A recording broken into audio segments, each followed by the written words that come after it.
Welcome back to Unmasking the Trans Movement with Jon Uhler. I'm your host, Brad Wilder. Today on the show, Dr. Michelle Cretella is here. She's a pediatrician, writer, researcher, and speaker.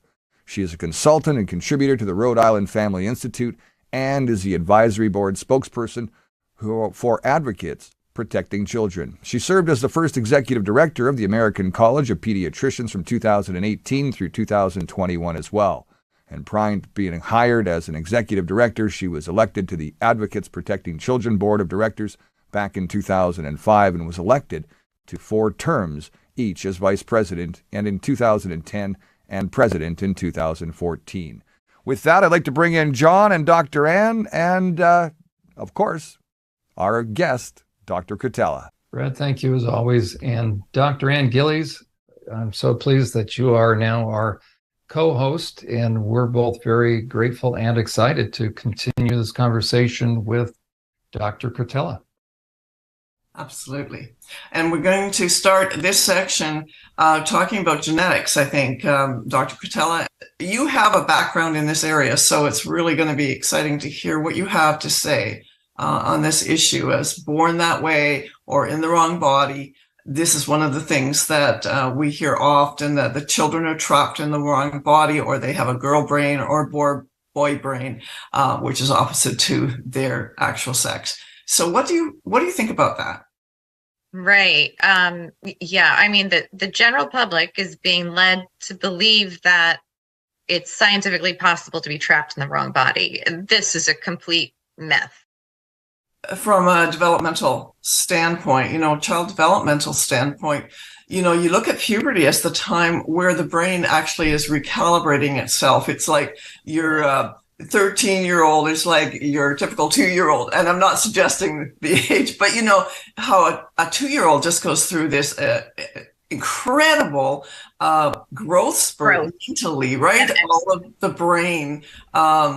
And you can talk to that a little bit more, but the same thing happens in puberty. And so if we are suppressing puberty, this is my question. Are we not then damaging these children for life? Because if they don't go through puberty, because then they won't go through puberty at all. So not only biologically, physically, are they stagnated, but intellectually, it would seem to me that there are long-term negative neurological effects that are going to be happening to these children. And to think that this is happening on our watch, this is just devastating. And there's going to be time, I think these children are going to come back. And we're seeing that. We actually have a new case in Canada right now.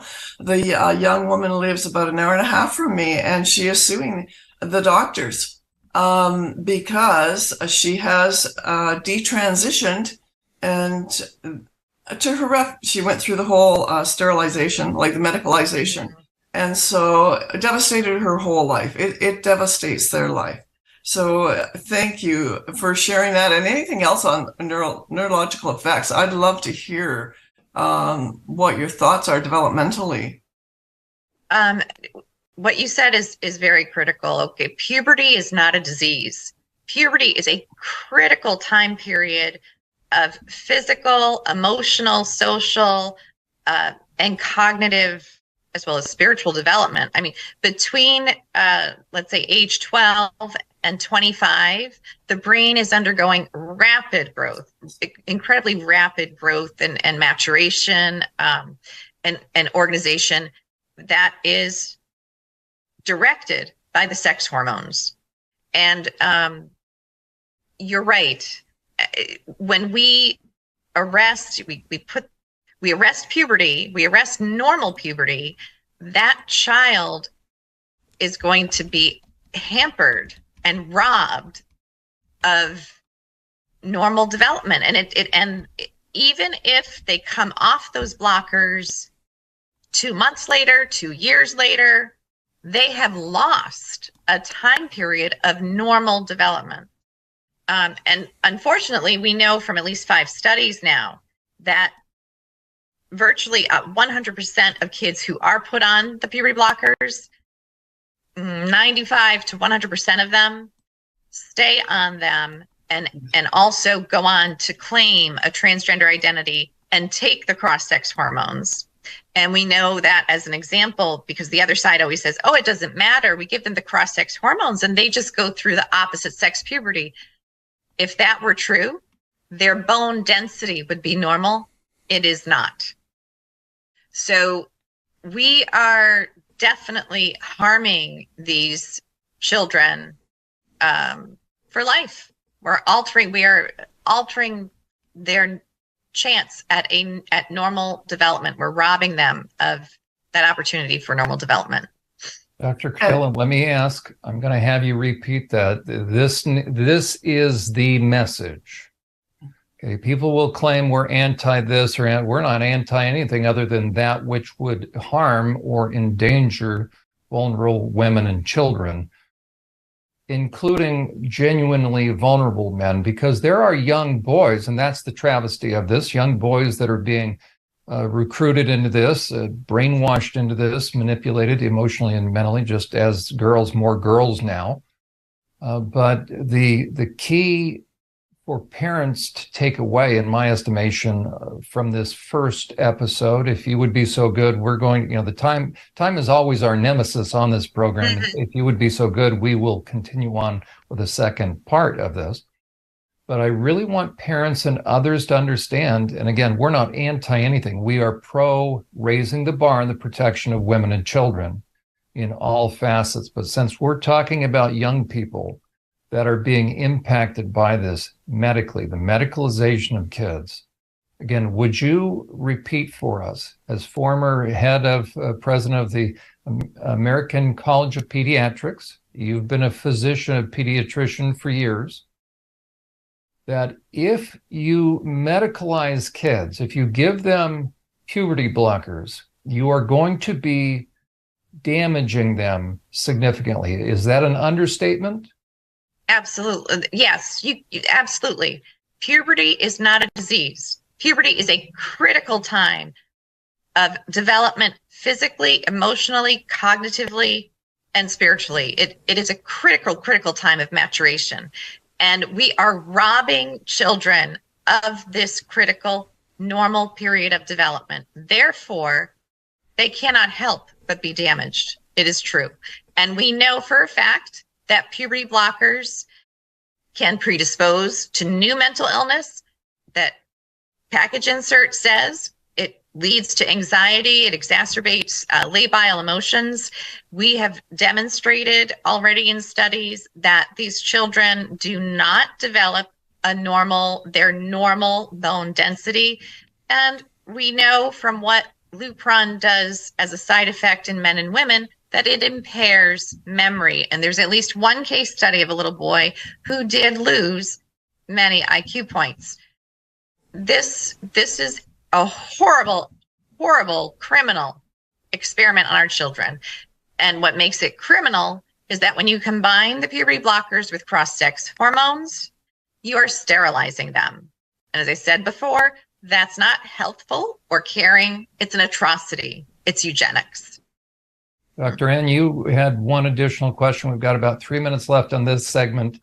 Go ahead and ask the question that you had for Dr. Cretella. Well, I think the question I have, I'm going to keep till the next one because I want Dr. Cretella to flesh it out a little bit. But, we're going to talk about affirmation therapy and all of those things. But thank you for clarifying the neurological. I think we'll touch a little bit more on that and talk a little bit more in the next session. I want to talk about testosterone and estrogen. So when we talk about cross-sex hormones and the effects that they have, I'm really looking forward to picking your brain on that one. As we begin to wrap this one up, I have a quick question of my own, and we have a couple of minutes here that might be a good time to pop this in there. Dr. Cretella, do you see any accountability going forward for the people who are harming these children? I think our best chance at accountability will come in the form of the state. Various state legislatures are passing what are called Vulnerable Child Protection Acts. Now, many of them include a very long time period in which young people who were transitioned will be able to sue their physicians should those young people come out of it and detransition. Sadly, in America, that seems to be the, money is what talks. Some of these bills, many of these bills, I think, also, they ban transgender interventions in minors and state that any doctors who perform them despite the law will be brought up before the medical board and risk losing their license. The problem is that medical boards, most of them are quite leftist and on board with the LGBT agenda and big pharma, big medicine agenda. So the likelihood of a physician or nurse practitioner losing their license is low. And we are starting to see lawsuits now in the US. They're starting to be filed. Once the lawsuits come, that's what's going to force these activist surgeons and activist doctors to. We've seen an uprising in abortion clinics being, obviously attacked. Are we going to see that sort of future as well with regards to these doctors and their facilities going forward? I don't see that because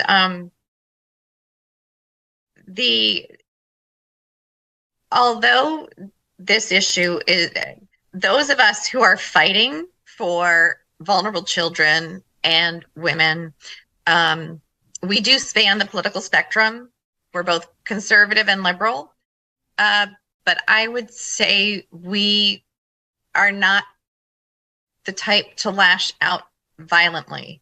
Those who are lashing out at the pregnancy centers are your real hardcore Marxists. Right. I don't see hardcore Marxists joining us, although I have worked with many radical feminists, so I don't think we would see that. But I do foresee more lawsuits being filed against hospital systems, individual physicians, and that will have an impact. Well, Dr. Cretella, thank you. We're going to hold you over, as it were, under the next episode. And we have a lot to cover, including one of the things that will inevitably come up in this discussion is about supposedly children being born in the wrong body. And what about intersex? And you being a physician, you're going to be in a prime position to help us understand the reality of that. Dr. Cretella, thank you. Dr. Ann Gillies, thank you. And Brad, we look forward to picking it up at this point on part 2. Thank you, everyone. This is Unmasking the Trans Movement with Jon Uhler. I'm your host, Brad Wilder. Thanks for tuning in. Part 2 is going to be extremely entertaining as well, with a bunch of information that you're going to want to know as a parent or grandparent as this ideology of the trans movement continues across North America. We'll see you soon.